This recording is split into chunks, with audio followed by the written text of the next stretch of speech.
नमस्कार, मेरा नाम विजय टाक है। मैं गवर्नमेंट वुमेन पॉलिटेक्निक कॉलेज में लेक्चरर के पद पर कार्यरत हूँ। आज के इस प्रेजेंटेशन में हम एयर पॉल्यूशन पार्ट 2 स्टडी करेंगे, जिसमें वायु प्रदूषण के जो दुष्प्रभाव हैं, विभिन्न दुष्प्रभावों को स्टडी करेंगे। जैसा कि स्लाइड में देख सकते हैं हम, वायु प्रदूषण से लिविंग ऑर्गेनिज्म को नुकसान पहुँचता है, नॉन लिविंग ऑर्गेनिज्म को भी नुकसान पहुँचता है और एनवायरमेंटल इफेक्ट्स भी होते हैं। लिविंग ऑर्गेनिज्म में effects on human being, effects on animals, effects on plants. उसी तरह नॉन लिविंग ऑर्गेनिज्म में effects on metals and alloys, effects on building material, effects on textiles, effects on paints and paper और effects on electronic item. इन सभी चीज़ों पर वायु प्रदूषण का दुष्प्रभाव होता है। उसी तरह पर्यावरण पर जो दुष्प्रभाव होता है, उसके कारण से एसिड रेन होती है, ओजोन डिप्लेशन होता है, ग्रीन हाउस इफेक्ट होता है और स्मॉग बनता है। अब वायु प्रदूषण के जो दुष्प्रभाव है, सर्वप्रथम हम इसके प्राणियों पर अथवा मानव स्वास्थ्य पर जो दुष्प्रभाव है उसको स्टडी करते हैं। कार्बन, नाइट्रोजन व सल्फर के ऑक्साइड्स रक्त के हीमोग्लोबिन के साथ घुलकर ऑक्सीजन ग्रहण करने की क्षमता को काफ़ी हद तक कम कर देते हैं।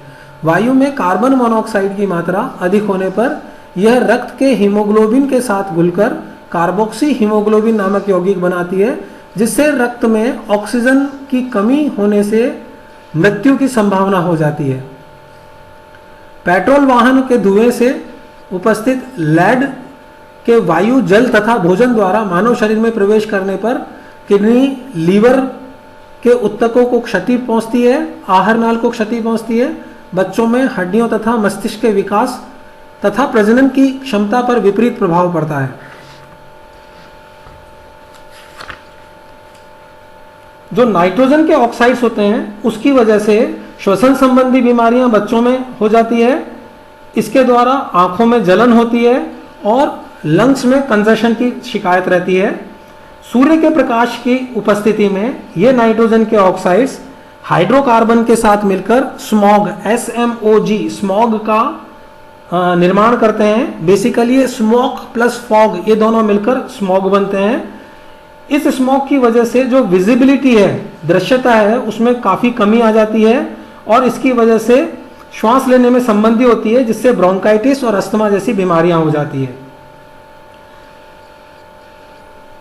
सल्फर के जो ऑक्साइड है, उसकी वजह से एम्फॉयसीमा नामक जानलेवा बीमारी हो जाती है, जिससे अकाल मृत्यु हो जाती है और इसकी वजह से श्वसन संबंधी बीमारियां जैसे अस्थमा, ब्रोंकाइटिस, आंखों में जलन, गले में खराश आदि समस्याएं उत्पन्न हो जाती है। कणीय प्रदूषक भी काफी हानिकारक प्रभाव डालते हैं। इनकी वजह से श्वसन तंत्र पर दुष्प्रभाव पड़ता है। इनकी उपस्थिति में दमा, निमोनिया, क्षय रोग, सिरदर्द, उल्टी, खांसी, जुखाम, आंखों में एलर्जी, फेफड़ों का कैंसर आदि हानिकारक रोग फैलते हैं।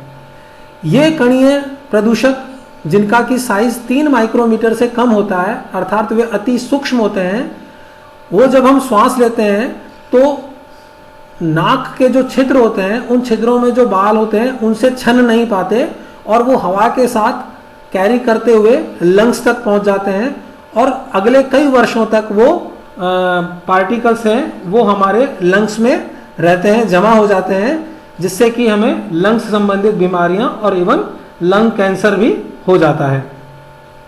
कई बार सिलिका युक्त डस्ट को ग्रहण करने से सिलिकोसिस नामक बीमारी भी हो जाती है।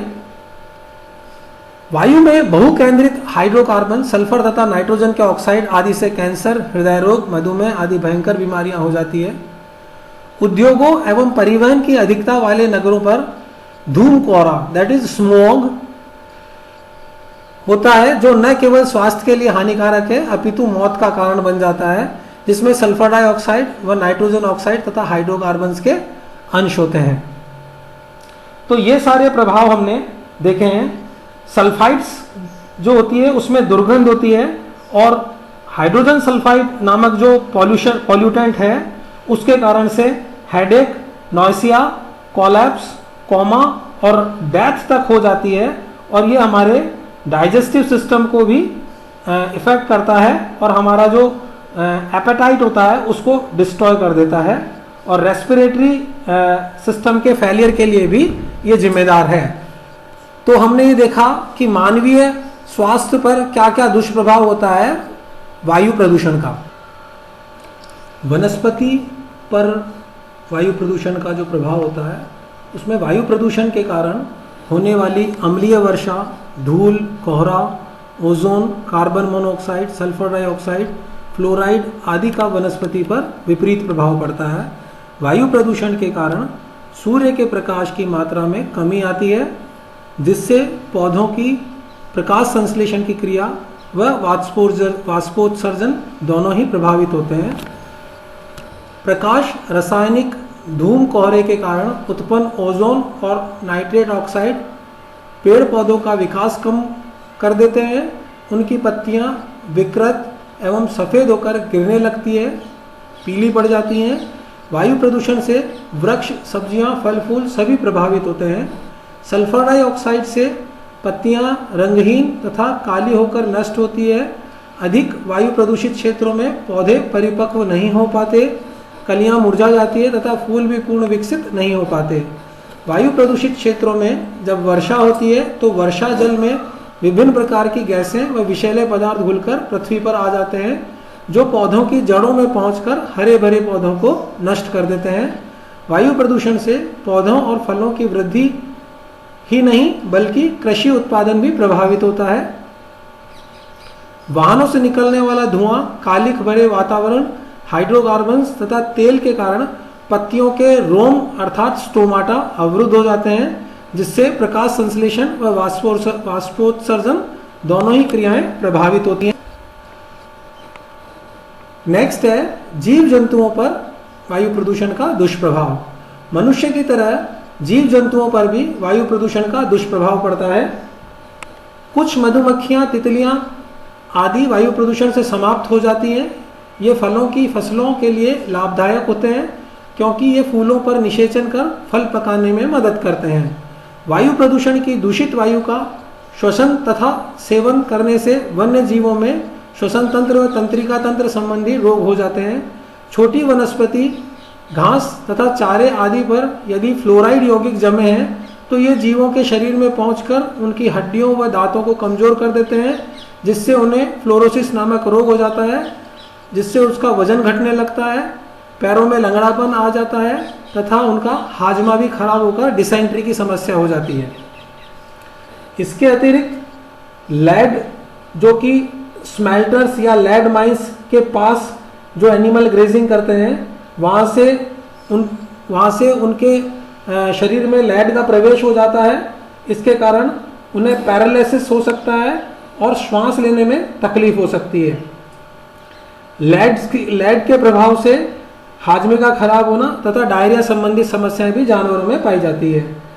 आर्सेनिक पॉइजनिंग भी एनिमल में हो सकती है क्योंकि ये भी भोज्य पदार्थों के द्वारा उनके शरीर तक पहुंच जाती है, जिसकी वजह से उनमें severe salivation, thirst, vomiting, irregular pulse and respiration, abnormal body temperature और इवन डेथ तक की समस्या हो जाती है। अब हम पढ़ते हैं वायु प्रदूषण एवं जलवायु पर जो प्रभाव होता है वायु प्रदूषण का वायुमंडल और जलवायु पर जो प्रभाव होता है उसे स्टडी करते हैं।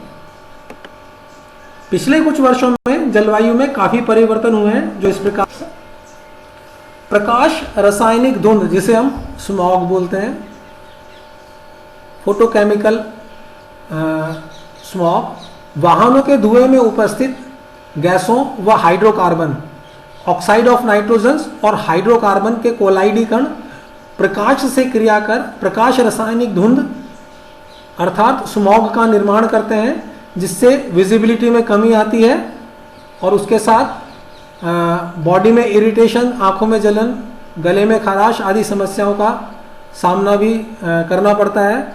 1952 में स्मॉग के प्रभाव की घटना लंदन स्रोत इसका एक उदाहरण है, जिसमें इस औद्योगिक शहर पर 5 दिन तक इस प्रकाश कोहरा छाया रहा कि हजारों लोग श्वसन व हृदय रोग के बीमार हो गए थे। ओजोन परत पर प्रभाव।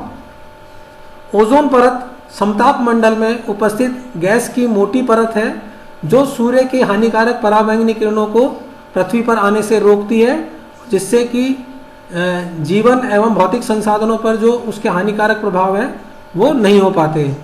क्लोरोफ्लोरोकार्बन नामक जो गैस है, जो कि सामान्यतः प्रशीतक यंत्रों में जैसे फ्रिज, एयर कंडीशनर्स इत्यादि में काम में ली जाती है, ये जो गैस है इसकी वजह से जो ओजोन लेयर की मोटाई है, उसकी परत है, उसकी मोटाई में 2% तक की कमी हुई है। इसे ओजोन होल का नाम दिया गया है। इस ओजोन होल के कारण अल्ट्रावायलेट रेज पृथ्वी तक पहुंचने की संभावना बढ़ जाती है उससे, जिसके परिणाम स्वरूप प्रतिवर्ष लाखों व्यक्ति त्वचा कैंसर, मोतियाबिंद इत्यादि बीमारियों से पीड़ित हो रहे हैं। फसलों की उत्पादकता भी प्रभावित हो रही है। हानिकारक पराबैंगनी किरणें मनुष्य में आनुवांशिक परिवर्तन भी लाती है और रोग प्रतिरोधक क्षमता को घटाती है। अधिक विकिरण से पृथ्वी का तापमान बढ़ रहा है। Global warming. वायुमंडल में कार्बन डाइऑक्साइड की मात्रा 2% के हिसाब से बढ़ रही है। कार्बन डाइऑक्साइड की मात्रा में वृद्धि होने से यह सूर्य की किरणों को अवशोषित करती है। इससे वायुमंडल का तापमान बढ़ जाता है। एक अनुमान के अनुसार पिछले 50 वर्षों में पृथ्वी के औसत तापमान में 1 डिग्री सेंटीग्रेड की वृद्धि हुई है। यदि पृथ्वी का तापमान 3.6 डिग्री सेंटीग्रेड बढ़ जाता है तो आर्कटिक व अंटार्कटिक के विशाल हिमखंड पिघल जाएंगे। समुद्र की तल जो है वो बढ़ जाएगा, उसकी सतह 10 इंच से 5 फुट तक ऊंची हो जाएगी। फलस्वरूप समुद्र के नज़दीक सभी तटीय नगर तथा आइलैंड्स हैं वो डूबने की संभावना है उनकी। ठंडी जलवायु के क्षेत्र पहले की तुलना में गर्म और गर्म क्षेत्र ठंडे हो गए हैं। बाढ़ और सूखे का कारण भी वायु प्रदूषण ही है। ऐतिहासिक इमारतों पर जो प्रभाव पड़ता है वो ये है वायु प्रदूषण। वायु में उपस्थित प्रदूषक तत्व हाइड्रोकार्बन कण काले धुएं के समान होते हैं जो ऐतिहासिक इमारतों पर जमकर उन्हें खराब करते हैं। विशेषकर जो इमारत संगमरमर की बनी हुई है या जिनमें कांसे का उपयोग हुआ है। मथुरा ऑयल रिफाइनरी तथा अन्य चमड़ा शोधन कारखानों से निकलने वाली प्रदूषित गैसों के कारण ताजमहल तथा मथुरा के मंदिर बुरी तरह प्रभावित हो रहे हैं। दिल्ली रेलवे स्टेशन के इंजनों के धुएं तथा बिजली घर की कोयले की राख से लाल किले के पत्थर को भी प्रभावित किया है।